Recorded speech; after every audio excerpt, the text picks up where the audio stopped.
Good morning student, welcome to divine public school. हम EVS का lesson number 4 water read करेंगे। Yes, water हमारे लिए कितना कंपलसरी है, कितना नेसेसरी है हमारी लाइफ में, इसके लिए हम आज इस लेसन में रीड करते हैं। यस, देखिए अपनी बुक में, water is a wonderful gift from nature. पानी, वाटर इज ए वंडरफुल, आश्चर्यजनक गिफ्ट, उपहार है फ्रॉम नेचर, प्रकृति का दिया हुआ। जो पानी है बहुत आश्चर्यजनक, बहुत ही अद्भुत क्या है, एक उपहार है हमारे लिए, पृथ्वी के लिए।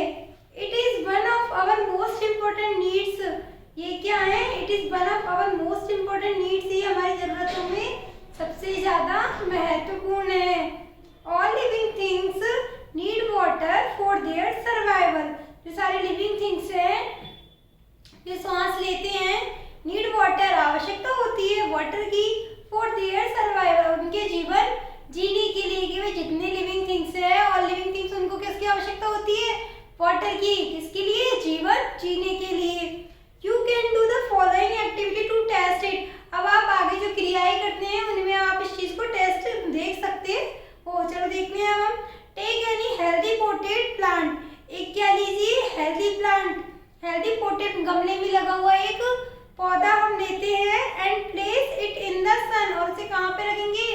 जहाँ पर सूर्य की किरणें आ रही हो, जहाँ पर सूर्य का प्रकाश आ रहा हो, उस पौधे को कहाँ रख देंगे? सूर्य की रोशनी में। डू नॉट वाटर इट, और उसमें पानी मत दो। अब आप for a couple of day, कुछ दिनों के लिए उसमें पानी मत दो। नाउ चेक इट, अब आप उसे चेक करो। व्हाट हैपन्स, क्या होता है? लैक ऑफ वाटर कॉजेज, पानी की कमी से the plant wither away and ultimately die. जो क्या होता है? द प्लांट विदर मींस मुरझाना। जो प्लांट है, जो हमने जो पौधा रखा था हेल्दी प्लांट, वो क्या हो गया? मुरझा गया। क्यों? क्योंकि उसमें पानी नहीं दिया हमने। एंड अल्टीमेटली डाई, और अंत में जाके वो क्या होता है? डाई हो जाता है, मर जाता है, खत्म ही हो जाता है वो पौधा ही। Can you imagine remaining without water for a few days. क्या आप इमेजिन कर सकते हो? क्या आप सोच सकते हो? रिमेनिंग विदाउट वाटर, कि पानी के बिना फॉर ए फ्यू डेज, आप कुछ दिन रह सकते हो। सोचो, रह सकते हो क्या पानी के बिना कुछ दिन? नहीं रह सकते ना हम। No we can not survive, नहीं हम नहीं रह सकते, हम नहीं जी सकते विदाउट वाटर, पानी के बिना। नॉट ओनली ह्यूमंस, केवल मानव ही नहीं, एंड प्लांट्स, पौधे भी, बट वाटर इज, लेकिन पानी is must for survival of animals too. केवल मानव के लिए जरूरी नहीं है ये पानी, सबके लिए, जैसे ह्यूमन, मानव के लिए और पौधों के लिए ही नहीं, लेकिन ये किसके लिए भी जरूरी है? एनिमल्स के लिए भी जरूरी है भाई, वो भी तो वाटर ड्रिंक करते हैं ना। And in fact all living things, in fact वास्तव में हम देखें तो सारे लिविंग थिंग्स हैं, और जितने उतने भी, उनको सबको किसकी आवश्यकता होती है? वाटर की, अपने जीवन को जीने के लिए। कोई भी पानी के बिना नहीं रह सकता। जैसे देखो, पौधों को पानी नहीं दोगे तो पौधे भी मुरझा जाएंगे, हमें भी पानी नहीं मिलेगा तो हम भी रह सकते कि पानी के बिना? नहीं, एनिमल्स भी नहीं रह सकते। Water is needed not only for drinking but we also need it. पानी किसके लिए आवश्यक नहीं होता? सिर्फ पीने के लिए ही नहीं, लेकिन वी आल्सो नीड इट, लेकिन हमें इसकी फिर भी जरूरत होती है। देखिए जैसे कैसे? फॉर कुकिंग, खाना पकाने के लिए, टेकिंग ए बाथ, नहाने के लिए, क्लीनिंग, सफाई करने के लिए, इरिगेशन, खेतों में जो सिंचाई करते हैं उसके लिए, और प्लांट्स, पौधों के लिए, end of various other days two days work, और कई सारे काम करने के लिए। अब देखिए, हम देखते हैं sources of water. Next page पे, we receive water from different sources. हम प्राप्त करते हैं फ्रॉम डिफरेंट सोर्सेज, कई सारे सोर्सेज से। जैसे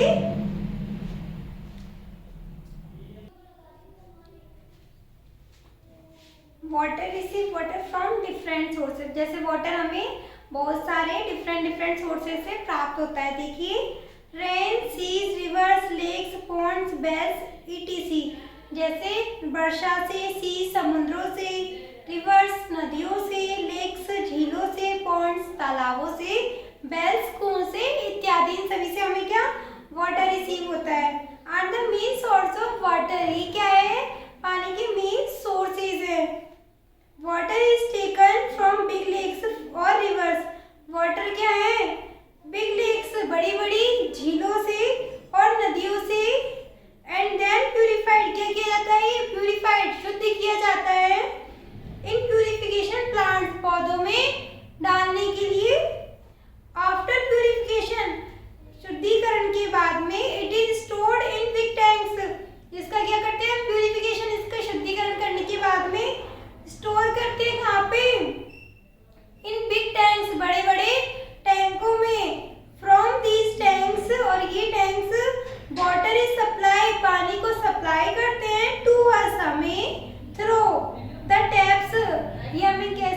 वो कैसे करते हैं सप्लाई? थ्रू द टैप्स, नलों की सहायता से ये सारा प्यूरिफिकेशन किया हुआ पानी हमारे पास पहुंचता है इन अवर हाउसेज, हमारे घरों में, थ्रू पाइपलाइंस, पाइपलाइंस के जरिए आता है ना हमारे घर में नलों में पानी। तो ये क्या हमें प्राप्त होता है। Yes, next turn your page, the water cycle. अब देखिए वाटर साइकिल क्या होता है। When water in seas, rivers, lakes and ponds, जब क्या होता है वाटर, पानी, इन सीज, समुद्रों में, रिवर्स, नदियों में, लेक्स, झीलों में, एंड पॉन्ड्स, तालाबों में, गेट्स हीटेड, क्या किया जाता है, हीट मतलब ऊष्मा दी जाती है बाय द रेज ऑफ सन। किससे ऊष्मा मिलती है उस पानी को? सन की जो रेज होती है, सन की जो किरणें होती है, उनसे क्या मिलती है, उसे ऊष्मा मिलती है। It changes into water vapour, और ये किस में चेंज हो जाती है फिर? वाटर वेपर, पानी की बाष्पों के रूप में। जब भाई सूर्य की हीट मिलती है उसे नदी, तालाब, झीलों में, तो क्या होता है, जो पानी होता है क्या बन जाता है, कुछ पानी बाष्प बन जाता है। होती है ना छोटी छोटी बूंदे, वो क्या होती है, बाष्प की बूंदी होती है। जैसे आप सर्दियों में पानी गर्म करते हो तो उसके ऊपर हम क्या करते हैं, एक प्लेट ढक देंगे तो उसपे क्या छोटी छोटी बूंदे आ जाती है ना पानी की, तो वो क्या होती है, वाटर वेपर्स। देखिए वाटर वेपर्स मूव्स अप, जब वो पानी की बाष्प चलती है, when this vapours cools down, जब ये क्या होता है, वेपर्स कूल्स डाउन, ठंडी हो जाती है तो वो नीचे उतर जाती है। जब वो पानी बन के नीचे आती है, ठंडा हो जाता है जब, it changes into टिनी water droplets, ये किस में चेंज हो जाती है, छोटे छोटे छींटों के रूप में, पानी के छोटे छोटे छींटों के रूप में हमें दिखाई देती है। The process of changing water into water vapour is known as evaporation. अब देखिए प्रोसेस, कौन सी क्रिया है, प्रक्रिया ऑफ चेंजिंग वाटर, पानी किस में चेंज होता है, देखिए पानी चेंज होता है, वाटर चेंजिंग वाटर, पानी चेंज हो रहा है इनटू वाटर वेपर, जब पानी से पानी की बाष्प के रूप में चेंज हो रहा है, इज नोन एज एवापोरेशन। इसको हम क्या बोलते हैं, एवापोरेशन, बाष्पीकरण। जब पानी पानी की बाष्प के रूप में चेंज होता है तो उसे हम क्या बोलते हैं, बाष्पीकरण। The process of changing vapour, और जो पानी की बाष्प है वो चेंज हो रही है इनटू लिक्विड, किसमें, पानी में, water, is known as conduction. ये क्या कहलाती है, संघनन। जो पानी की बाष्प दोबारा उसमें आ जाती है पानी में तो उसे क्या कहते हैं, संघनन, कंडक्शन, क्या बोलते हैं इसको, कंडक्शन। नेक्स्ट देखिए, व्हेन दीज ड्रॉपलेट्स, जब ये छींटे कम क्लोज टुगेदर, जब साथ साथ आते हैं, दे फ्रॉम क्लाउड्स, कहाँ से, बादलों में, when drop of water become heavy, तो पानी क्या हो जाता है, बहुत ज्यादा हैवी हो जाता है, भारी हो जाता है। जब ये ड्रॉप्स किस में आती है, वाटर के रूप में, they fall on the earth, जब बारिश आती है एकदम हैवी लगती है ना, हमें तेज तेज गिरती है, they fall on the earth, वो कहाँ गिरती है, अर्थ पर, हमारी पृथ्वी पर, in the form of rain, किस रूप में, वर्षा के रूप में। Rain water is the natural source of water, जो वर्षा का पानी होता है हमारा क्या है, नेचुरल सोर्स ऑफ वाटर, जो क्या है, प्रकृति का दिया हुआ एक स्रोत है पानी प्राप्त करने का। It is the purest form of water, ये सबसे शुद्धतम पानी होता है। ये कौन सा पानी होता है, जो बारिश का पानी होता है, सबसे शुद्ध पानी होता है। The rain water flows back into the seas, rivers, lakes, etc। अब ये रेन वाटर है जो क्या होता है, फ्लोज बैक, वापस जाता है, कहाँ पे जाता है, जो वर्षा का पानी है वापस कहाँ जाता है, इनटू द सीज, रिवर्स, कहाँ पे, समुद्रों में, नदियों में, लेक्स, झीलों में इत्यादि, इन सभी जगह पे कहाँ जाता है, पानी जाता है। एंड द सेम प्रोसेस, और इसी की जो सेम प्रोसेस होती है, कंटिन्यूअस ऑल ओवर अगेन, वो क्या होती है, दोबारा स्टार्ट हो जाती है। जैसे वही वाटर वेपर ऊपर बादलों में जाती है, जब वर्षा के रूप में आती है तो भारी पानी होता है और वो सबसे शुद्ध पानी होता है। ये पानी कहाँ जाता है, नदी तालाबों में जाता है बारिश का पानी, तो ये प्रोसेस दोबारा चलती है। दस इस प्रकार water goes around in nature, इस प्रकार जो पानी है हमारे पूरी नेचर में दिखाई देता है। इन नेवर एंडिंग, और इसका कभी अंत नहीं होता है, cycle of rain and evaporation, वर्षा के पानी के इस तरह का भी एंड नहीं होता है ना ऑपरेशन ऑफ बाष्पीकरण का। This is called water cycle. ये क्या कहलाता है? वाटर साइकिल, पानी का चक्र। अब देखिए सम ऑफ द रेन वाटर, वर्षा का कुछ पानी इज एब्जॉर्ब किया जाता है बाय द अर्थ, पृथ्वी से, एंड गोज अंडरग्राउंड। जो बारिश का पानी होता है क्या जाता है? अर्थ में कुछ अंदर चला जाता है, एंड गोज अंडरग्राउंड, और अंदर चला जाता है। We take out underground water through handpump, और जो पानी के अंदर जाता है ना वो जमीन के, हम उसको कैसे प्राप्त करते हैं? थ्रू हैंडपंप, हैंडपंप की सहायता से, ट्यूबवेल की सहायता से, etcetera. This water is used in drinking, irrigation and water other purpose. ये सारा वाटर किस में यूज किया जाता है? ड्रिंकिंग, पीने के लिए, इरिगेशन, सिंचाई के लिए, एंड वेरियस अदर पर्पज, और कई सारे कामों के लिए। यस, नेक्स्ट हम देखेंगे एक में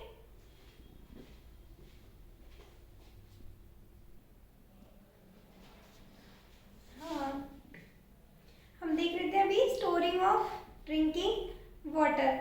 for storing the drinking water, जो ड्रिंकिंग वाटर पानी पीने का होता है, इसको स्टोर किस तरह करना है उसका बारे में पढ़ना है हमें। टेक द फॉलोइंग प्रिकॉशंस, हमें क्या करनी चाहिए? जो पीने का पानी है उसको स्टोर करने के लिए कुछ प्रिकॉशन, कुछ सावधानियां रखनी चाहिए।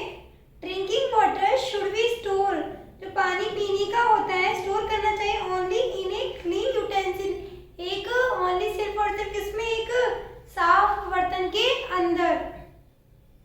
This utensil should be always covered, और जो ये पानी का बर्तन जिसमें हम स्टोर करते हैं पानी का पीने का, उसे कैसा करना चाहिए? हमेशा कवर किया हुआ रखना चाहिए, हमेशा उसे ढक के रखना चाहिए। The water should be taken out with a long handed glass, और उसमें से पानी कैसे लेना चाहिए? लॉन्ग हैंडेड ग्लास आता है ना, उससे लेना चाहिए। Don't allow anyone to touch the water with hand, हर किसी को उस पानी में अंदर हाथ नहीं डालना चाहिए, कि मतलब हमें पानी में ऐसे हाथ नहीं देना चाहिए। जो स्टिक वाला होता है उसे ही ग्लास को यूज करना चाहिए। At places where tap water is not available, water should be boiled before drinking. यदि किसी भी जगह पर टैप नल नहीं होता, वाटर इज नॉट अवेलेबल, पीने का पानी नहीं होता, तो क्या करना चाहिए? वाटर शुड बी बॉइल्ड, पानी को क्या कर लेना चाहिए? बॉयल कर लेना चाहिए, उबाल लेना चाहिए। बिफोर ड्रिंकिंग, पीने से पहले हमें पानी को क्या कर लेना चाहिए? बॉयल कर लेना चाहिए, जिससे ये क्या होता है? पानी शुद्ध हो जाता है। अब देखिए properties of water. Take a jug full of water, एक जग लीजिए पानी से भरा हुआ, एंड प्योर वाटर, और शुद्ध पानी, इनटू डिफरेंट यूटेंसिल, और शुद्ध पानी को अलग अलग बर्तनों में रखिए, सच एज ग्लास, बाउल, सीटीसी, और किस किस में? ग्लास में, एक कटोरी में, इन सभी में। यू विल फाइंड दैट, अब आप देखोगे the water takes the shape of the utensil when it is poured in, कि अब आपने देखा किसी शुद्ध पानी को हमने ग्लास में किया, कटोरे में किया, तो पानी को जिसमें डाला वो उसी शेप का, उसी साइज का हो गया। वाटर डज इट प्रूव, अब पानी क्या प्रूव कर रहा है इससे? Water has no definite shape, क्या प्रूव हो रहा है इससे? कि पानी का कोई निश्चित आकार नहीं होता, आप जिसमें डालोगे वो उसी आकार का हो जाता है। बोतल में डाला तो वो बोतल के आकार का हो जाता है, कटोरे में डाला हमने तो उसी की शेप का हो गया, बाउल में डाला तो, और यदि हमने जग में डाला तो वो जग की शेप का हो गया। Have you ever tried to smell water? कभी आपने पानी की स्मेल को सूंघने की कोशिश की है? You will find that तुम्हें कुछ मिला, that it has no smell, कि उसमें कोई भी स्मेल नहीं होती। Similarly, इसी प्रकार you will find that water has no taste either. इसी तरह आप देखते हो कि वाटर का भी कोई टेस्ट नहीं होता है। So you can conclude that, इसलिए आपको ये देखते हैं कि समाप्त हो जाता है कि water has no taste। अब आप ये समझ जाते हो कि वाटर में भी कोई टेस्ट नहीं होता है। वाटर हैज नो स्मेल, कि वाटर में ना तो कोई टेस्ट होता है, वाटर में कोई स्मेल भी नहीं आती है। Now can you tell the colour of water, अब आप मुझे कुछ कलर बता सकते हो पानी का? नो यू कैन नॉट, नहीं आप नहीं बता सकते, बिकॉज क्योंकि it does not have any colour, क्योंकि इसका कोई कलर ही नहीं होता। वाटर इज कलरलेस, पानी कैसा होता है? कलरलेस। अब देखिए पानी की ना तो कोई शेप साइज होती है, ना कोई टेस्ट होता है, और ना ही इसमें से कुछ स्मेल आती है, और वाटर भी कलरलेस होता है। अब हम देखते हैं water pollution. Some of the human activities, कुछ जो मानव की क्रियाएं होती है, मेक द वाटर डर्टी, पानी को गंदा बनाती है, एंड अनफिट फॉर यूज, और अयोग्य बनाती है यूज करने के। कुछ सारी ह्यूमन एक्टिविटी ऐसी होती है जिससे क्या करती है, पानी को गंदा बनाती है, पानी हमारे यूज में भी नहीं आता है। This is known as water pollution. ये क्या कहलाता है, वाटर पॉल्यूशन, पानी का प्रदूषण। Some of the human activities that cause water pollution are, कुछ जो मानव क्रियाएं होती हैं किसका कारण बनती है, प्रदूषण का कारण बनती है। देखिए जैसे taking bath in the sources of water, जो नहाने का पानी होता है, नहाने की जगह होती है वहां से पानी लेते हैं, वो पर्टिकुलर यूजिंग सोप, वो किसका यूज करते हैं, सोप, साबुन का यूज करते हैं सब अलग अलग। वॉशिंग क्लोथ्स, और जो कपड़े धोते हैं, और animals in the sources of water, और एनिमल्स क्या होते हैं, पानी की जगहों पे चले जाते हैं, वहां पर वो कपड़ों को धोते हैं कि उसी जगह पे क्या एनिमल्स नहा रहे होते हैं, कपड़ों को वॉश कर रहे होते हैं।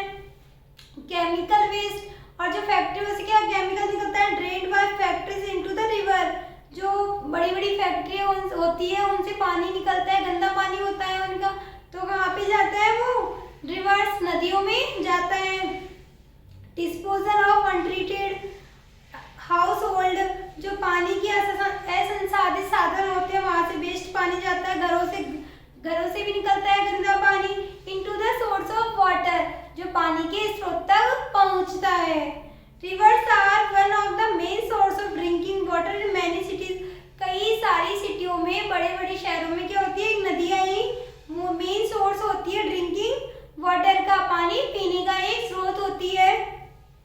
द पॉल्यूटेड वाटर, जो प्रदूषित पानी होता है, फॉलोइंग इन द रिवर्स, जो नदियों का, मेक न्यूमरस पीपल सिक एवरी ईयर, कई सारे लोगों को बीमार कर देता है। जो गंदा पानी होता है लोग ड्रिंक करते हैं तो उससे क्या होती है, बहुत सारी बीमारियां हो जाती है। Water is an extremely important nature resource and directly related to our survival. Water is extremely important, पानी हमारे लिए प्राकृतिक रूप से, प्राकृतिक स्रोत है हमारे लिए महत्वपूर्ण है, एंड डायरेक्टली, और ये सही में देखें तो डायरेक्ट रिलेट करता है किससे, हमारे जीवन से ये जुड़ा हुआ है। It is considered equal to life, ये हमारे जीवन को जीने के समान, ये हमारे जीवन को समान जीने के लिए भी क्या है, बराबर माना गया है। We should never waste water, हमें कभी भी पानी को बर्बाद नहीं करना चाहिए। And we a partner in the noble global mission of water preservation, और हमें एक क्या बनाना चाहिए, एक तो इसका भूमंडलीकरण के संरक्षण के लिए कुछ ना कुछ अभियान चलाना चाहिए, जिससे हम क्या कर सकते हैं, वाटर को प्रिजर्वेशन कर सकते हैं, वाटर का संरक्षण कर सकते हैं, और वाटर को हमें पॉल्यूशन नहीं करना चाहिए। यस, ये हमारा लेसन नंबर 4 वाटर कंप्लीट होता है। आई होप ये आप सब लोगों को समझ में आया होगा। आप इस वीडियो को अगेन देख सकते हो। Yes, thank you.